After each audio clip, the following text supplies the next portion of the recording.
Out of the box, exactly the way it does. What's the system that's implemented running on its daily activities?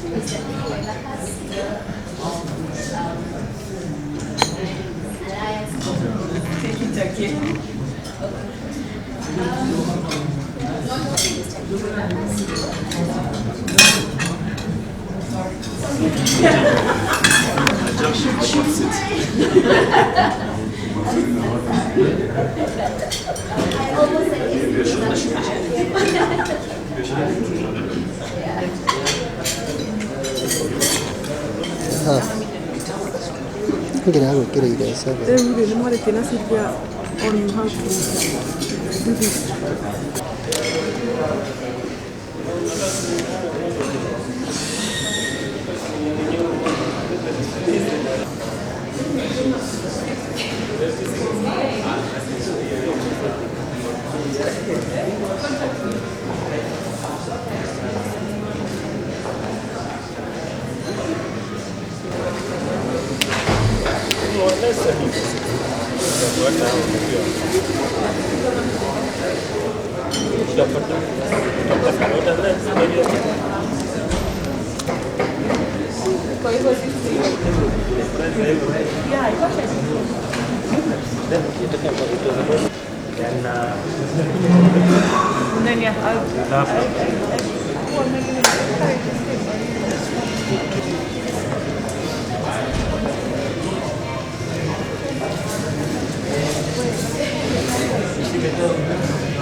Hopefully you can hear the video much better as well.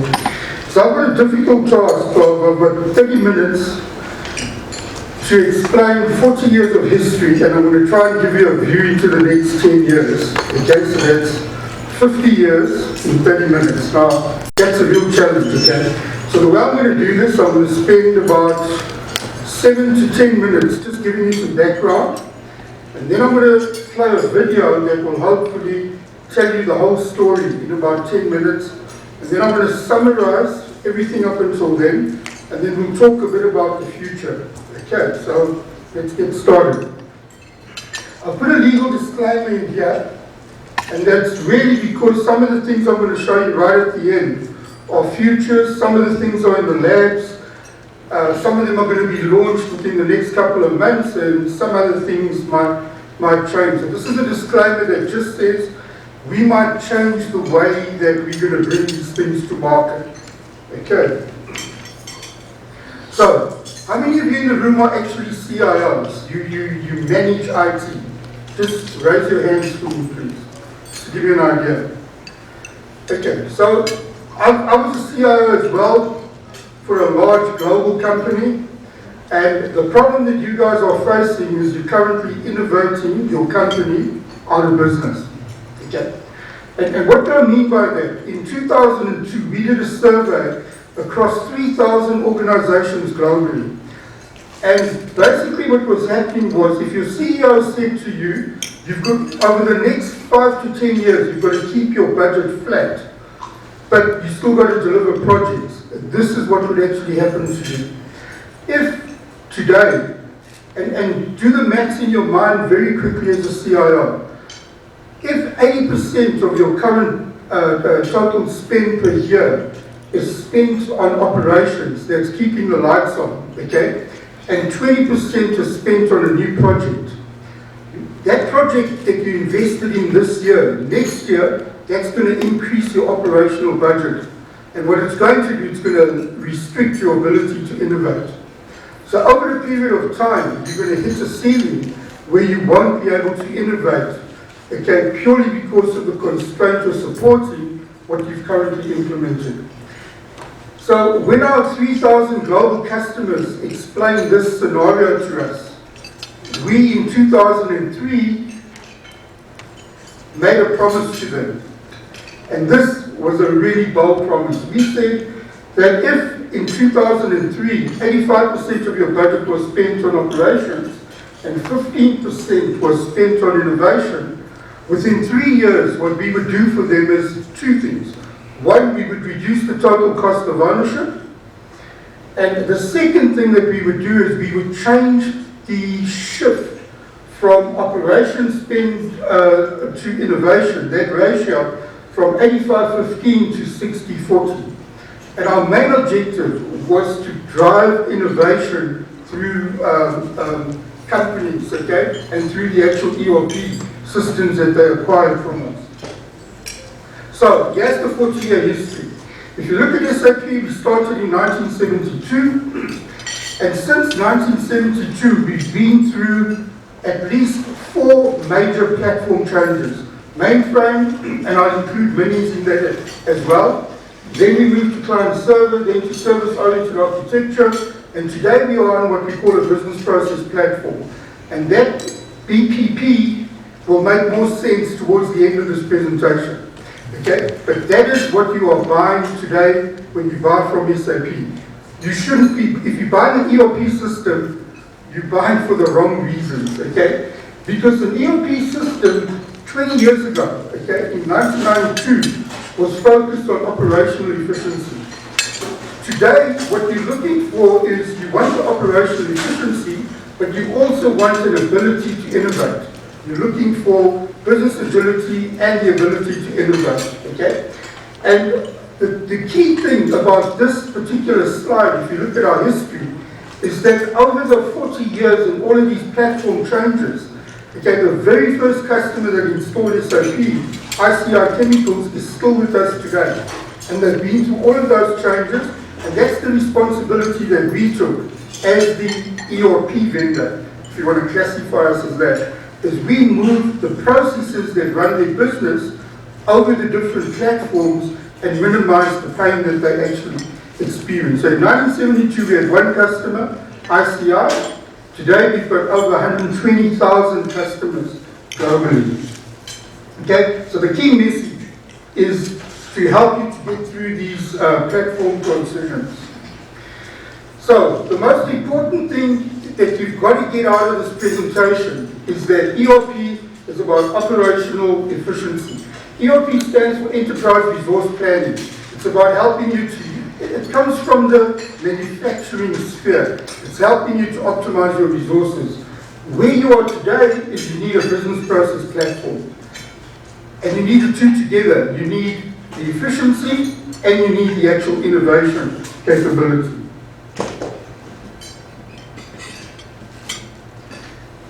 So, if you're a CIO today, the type of complaints that you're going to get, or what our customers were getting in 2002, is that IT in reality hampers cost reduction. Because when the company tries to cut costs, okay, you can't do it because the IT systems don't allow you to make those changes very rapidly. So that's the first problem that you've got. It's extremely difficult to consolidate. When you're trying to do something different, you need new skills, new integration, etc. I want you to look at this model very quickly and just try and grasp it. You've got these cycles of invention, then you innovate, then you standardize, and then it gets commoditized. This is an application life cycle, and that's what Jeffrey Moore is going to explain to you. The other thing is that your current business complaint is that you hamper innovation. You can't help them to innovate quick enough. When they want to do something, you say, well, I need 8 months to do that. And they want to do it now, okay? And that's the problem that you've actually got. So what we're going to do is we're going to show you this application lifecycle approach that's going to help you to try and understand how you should be using an ERP system to get over this hurdle. So, before I get to the video, Jeffrey Moore, how many of you have read any of his books? Not one. Guys, this is the guru of IT. Okay? The most important guy, he's an IT philosopher. Crossing the chasm gives you guidance as to which technologies are going to get into mainstream and which ones are going to fail. It helps you to make decisions. Inside the tornado might be a little bit outdated, but it's about the internet era. Living on the fault line is where this philosophy of the application life cycle actually happens.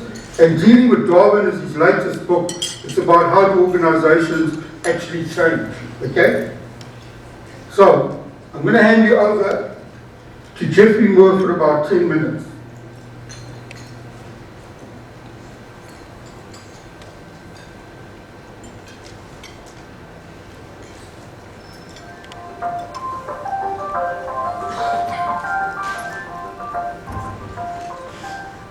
If we look at the primary desired business result in any corporation, it's competitive advantage. If we're working in a globalized world, everybody's struggling to get the next sale, everybody's struggling to keep their profit margins, continually looking for the next competitive advantage opportunity. We call processing to create competitive advantage core. And that becomes part of a model we call core and context. Context is processes that are necessary but they don't create competitive advantage. And core is stuff that's done. So consider the airline industry, for example. If you were United Airlines or Lufthansa, what's core to you is this huge hub and spoke network we have around the world that allows people to make trips from very, very distant places at most one stop going forward. But if you're Southwest Airlines, or in Europe, if you're Ryan Airlines, it's all about the low-cost fares. And often you're at a second-tier airport in order to get it. And if you're Richard Branson over at Virgin Airlines, it's all about the luxury experience. So those are three very different airlines with three very different types of competitive advantage. Each one has chosen to make something core, and for that airline, all the other stuff is context. So at Virgin Airlines, the hub and spoke is context, it's not core. And at Lufthansa and United, the luxury experience is context, as many of us have eaten their food to justify. So what each company has a claim to fame, and what they're trying to do is figure out how can I renew that claim to fame, or is that new claim to fame going forward. That's the appetite for the core. The problem that everybody faces is one that we illustrate with a diagram behind you here, which we call the down escalator. And what happens is, over time, core becomes context. Because in a competitive market, the other people in the market cannot allow you to continually differentiate at their expense. So they find ways to either copy you or equalize you. So, consider the airline industry again. Remember when there were frequent flyer miles? Very powerful tool for United Airlines and American Airlines. Over time, bump, bump, bump, bump, bump. Now everybody feels entitled to having frequent flyer miles. They become context. You can't get rid of them, but they no longer differentiate the airline. That's all right. People came up with other things. They came up with in-flight TV. They came up with power in the seat. Bump, bump, bump, bump, bump, bump, bump. Now they're coming up with wireless internet. That's still up here right now. But if it's very successful, bump, bump, bump, bump, bump. It's going to go down, downward. So what's inevitably going downward so what this arrow is about is commoditization in a competitive market. Everybody in every industry fights this problem. What's the answer? The answer is innovation. Innovation means you back up the ladder. So that's why everybody's excited about innovation, and it's innovation to create competitive advantage. When you look at this escalator, a couple of things come out that are important to notice. One is, over time, you get more and more of your resources stuck at the bottom. Because you still have to maintain all these innovations even after they cease to differentiate. So what you care about at the bottom of the escalator is productivity. And a lot of SAP investments in systems technology are about how do we handle something that everybody's got to do, and just differentiate, so how can we do it more productive? And we'll talk a little bit later in the talk about how services-oriented architecture behind NetWeaver and composite applications creates a whole new set of resources for attacking this problem. At the same time, what you worry about at the top of the escalator is differentiation. How can we find the next new thing that's powerful? And how can we use IT perhaps to help us either discover that capability, such as wireless internet in an airplane, it's an IT thing itself, or maybe scale that capability, such as self-check in the airport, or things along those lines, ticketing over the internet, stuff like that. So when you look at this escalator, it leads to a notion called the life cycle of a business process. When customers begin to invest in a new area, they do so to create competitive advantage. So most investment in business processes start here. Now, there are exceptions. If, for example, the Sarbanes-Oxley was the example of a process that started in content and created a different market. Most processes start in enabling core. We're doing something brand new in order to get competitive differentiation, and it's not yet ready for prime time. So it's not mission critical yet. It's in the enabling area. It's where you invest systems. You want to have a highly flexible infrastructure to allow you to experiment, to pilot, to test markets, that sort of thing. If this thing proves out to be successful, if in testing it in the marketplace it shows that it has competitive difference, then what you want to do is bring it into the mission critical space by scaling the offer and exposing it to the large population of your customer base. Here, IT plays a key role in allowing customers to bring the capability out into a large scale in a very economic way. This is kind of a very exciting time for companies. They typically have very wonderful business results. And when they're investing in IT right now, it's typically to grow an offer, to find some way to get the offer out there more and more times. As you go, as the offer becomes successful, and I will be here, the competition begins to react. If the competition begins to react to it, it gradually goes from core to concept. This is the trip down the escalator that we were doing this with. When this happens, a very tough business facing a very tough problem, probably the single toughest problem they have to deal with, and it's the place where SAP can make the biggest impact. And that is, now that it's become context, how can I manage the same mission-critical process, so I can't make mistakes, and I'm doing this at scale, in a way that's more productive? I'm no longer managing for differentiation, I'm now managing for productivity. How can the system allow me to be more productive? Classically, what SAP did traditionally, they said the way to get more productive is to decentralize and standardize on our package, and we will maintain it for you, and you will adapt the processes to it, and that will allow you to free up people to move back into doing more innovative things. What's exciting about the current generation of software around NetWeaver and around Dorian's architecture is you've added a new tool here. Besides centralizing and standardizing, you now allow people to modularize processes. That gives them a lot more flexibility in terms of which processes they can attack the process, which they kind of leave alone if they're not ready. There's a fourth place these processes can go. If you can modularize the process, then you can begin to take at least parts of it and push it out of your company and, in fact, into the responsibility of an outcaster or an outsourcer's domain. And when you're able to do that, that frees up resources to come back to here. So as the business process is going in this direction, the resource reclamation goes in the opposite way. If I can get a task into another company's hands and still keep control, and this is where your software is so important, because if I manage the task inside the SAP software, when I out-task it, I still have visibility and control over it. But I no longer have the resources doing the task. So now I can take those resources, bring them back here, and get another task, and do it again. So there's kind of a recycling process going here. That allows you to take some people caught in mission-critical context and free them up, and they can go back and help you scale the next big core innovation, whatever that's going to be. And that, in turn, allows the inventors of that innovation to go back to the lab come up with the next thing. So this model of the business life cycle going around clockwise and the resource being reclaimed counterclockwise, it is the big deal behind core concepts.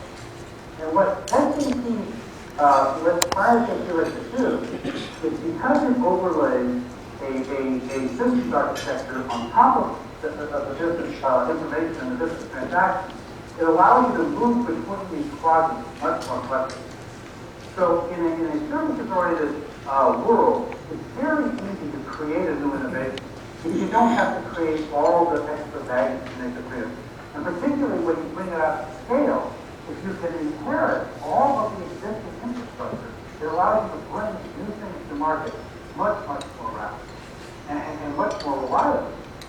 That becomes incredibly important here, too. So if you've now built this innovation on top of your established infrastructure, when innovation becomes context, you can just allow it to be absorbed into your established context infrastructure, the SAP foundation that virtually, huge number of corporations are running their world upon.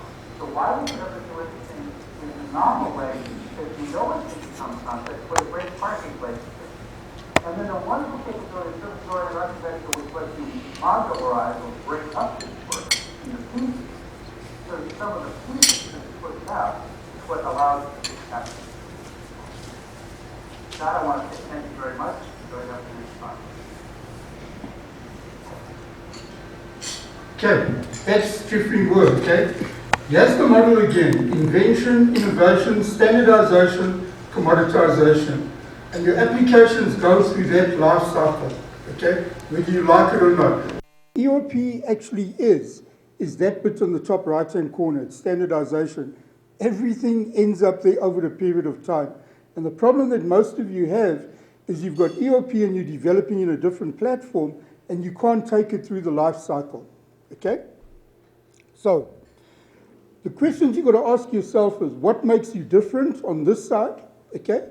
And how do you do things more productively on the other side? What I'm going to do now is just go very quickly through some innovation examples and show you how they've used it, and then I'm going to take a stab at showing you where the future's going. So if you look at the world's most innovative companies, okay, what you have is, you have Apple, Procter & Gamble, Samsung, IBM, etc. Is anyone going to argue that Apple is not an innovative company? You all agree they're an innovative company. What do you think makes them different? And what was the real big winner in the last 5 years? Okay, if any one of you give me a business card, I will email this article to you. It's a Harvard Business Review article written 3 years ago.